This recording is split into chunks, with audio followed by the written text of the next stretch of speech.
Let me ask a question. Where does the fall down the hill stop? Where does send them back end and kill them all begin? It's just a few inches away now. What we see today is anger and rage, performance, and stupidity as a currency for political advancement. Scumbaggery is rocket fuel. A lack of principle is a booster rocket. It is June 19th, Juneteenth, 139 days to go until the American people decide freedom or Trump. This is the warning. The days, they're moving quickly now. We're into the summer. 2 days from now will be the longest day of the year. And then each day a bit shorter until the shortest of the year in December. Between then and now is an election. The American people will decide whether to install Donald Trump into the most powerful office in the world, to give him command once again of America's nuclear arsenal. Here's the scene from Pyongyang. Vladimir Putin and Kim Jong-un, both ruthless tyrants, have pledged mutual defense for one another should they face aggression. A new axis is forming. North Korea, Russia, Iran. It's dangerous. The war in Ukraine has already cost Russian mothers 600,000 of their sons. And yet, in Russian schools, the children, they're training for war. Against who? Against us, Europe, the West. A new cult of militarism has taken root. And it is the deadliest type of virus there is. By the middle of the last century, it had killed over 100 million people. And a generation who survived these events promised themselves, their children and their grandchildren, that they would make the world safe. And the United States triumphed in the Cold War.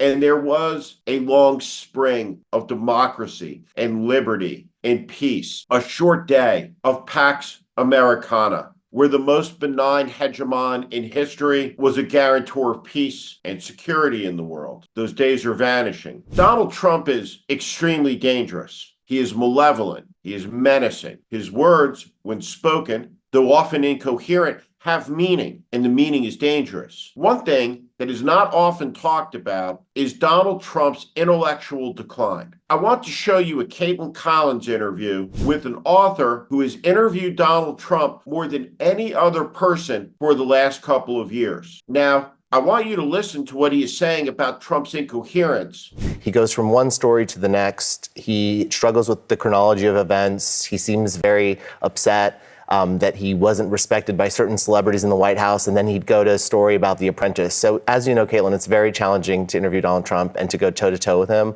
but there was some cognitive questions about where he was and what he was thinking, and he would from time to time become confused. Because you wrote at one point about Joan Rivers, him telling you that she voted for him in 2016, I believe, even though... He confidently told me and declared that Joan Rivers voted for him when he ran for president, and Joan Rivers died in 2014, so she would not have been able to vote for Donald Trump. Yeah, and because you talked about his memory, you wrote that, on some days I have the feeling he has no idea who he's even talking to, that he actually forgot or didn't remember that the two of you had spoken at your first sit-down interview. Right, so my first sit-down was in May. He wasn't doing a lot of interviews, and then we sat down again towards the end of the summer.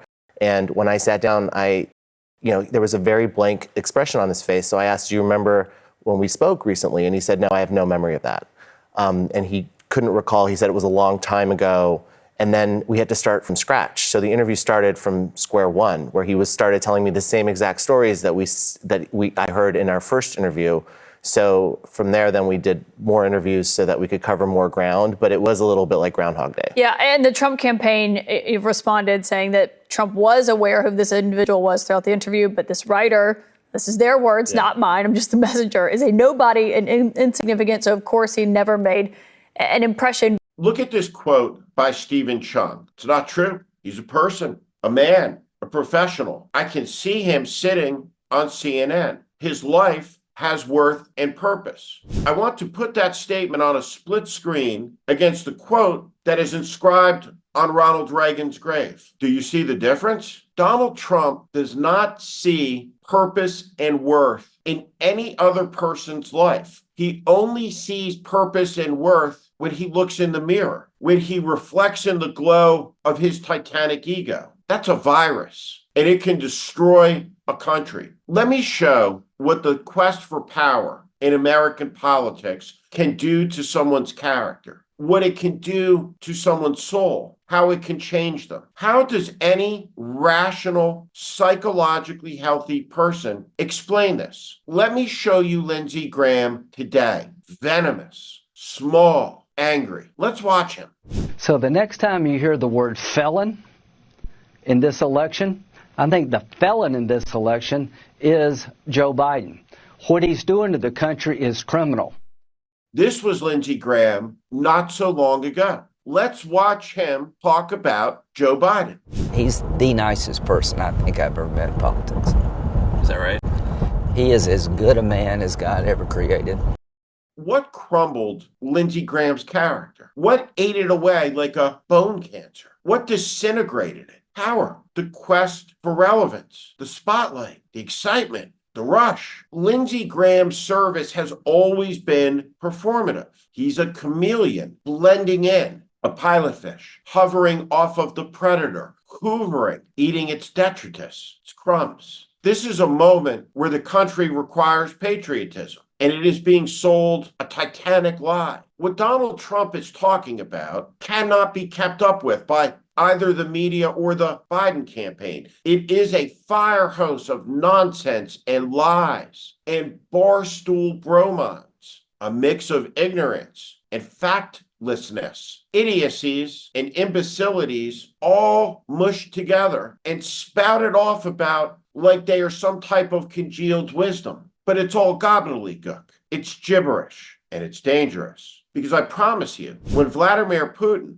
and Kim Jong-un spoke, it was not in gibberish. It was clear, and it was with intent about how it's their time to be in charge, to write the rules, to change history, to descend upon the world their vision. And their vision is about their power and their control. And so, outside of America's boundaries, there is great suffering in the world, and great tragedy, and increasing violence. That's quite a departure from our daily reality show. There are now less than 140 days to an election. The choice is disgraceful. The American people don't want it. They don't like it. But the choice is the choice. And on one side stands a man who, if he could, as he has talked about openly, would line his opponents against the wall and kill them. He talked about in the Oval Office of shooting protesters, of killing migrants. What we are seeing is the contagion of a crowd. What we are seeing is something that for generations, many Americans believed with all of their heart and soul could never happen here, could never sprout here. But the truth is, it is here. And the truth is, it has been here.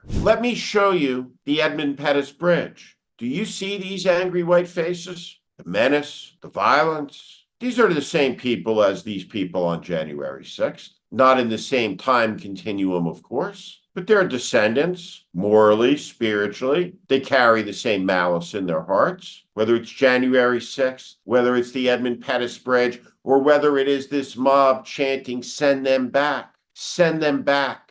Who can believe that they allow this to happen to our country? Send them back! Send them back! Send them back! Let me ask a question. Where does the fall down the hill stop? Where does send them back end and kill them all begin? It's just a few inches away now. And does anybody have a doubt that if Trump or Stephen Miller took the stage to lead the crowd in that chant, it wouldn't have gone along? Where are our values, our ideals, our ideas about equality, about justice, about decency? Not only are they absent, any coherency is completely gone. What we see today is anger and rage, performance, and stupidity as a currency for political advancement. Scumbaggery is rocket fuel. A lack of principle is a booster rocket. The ability to say anything to anyone at any time is political genius. Cynicism, the coin of the realm. And where it has led is to the edge of a disaster. And I want you to think about this. Barack Obama is a young man. He may live for another 40 years, God willing. But for as long as he lives, he will always be a figure of the past. And that's different from Trump pushing 80. Because if Donald Trump wins this election, he's just getting started. What he will be remembered for is not what he has done over the last decade, not the domination of American culture for 9 years. It will be for the disaster that comes next. Everything that's already happened will be a short preface for the main event, which will descend like a curtain of darkness on this country on January the 20th at noon on 2025. We must not let it happen. We must find our way back to the American faith again, and we must do it in the next 139 days. This is The Warning. Take it seriously. I'm Steve Schmidt. This is The Warning, and I invite you to subscribe on our Substack, on our YouTube channel. Follow us. Welcome to the community.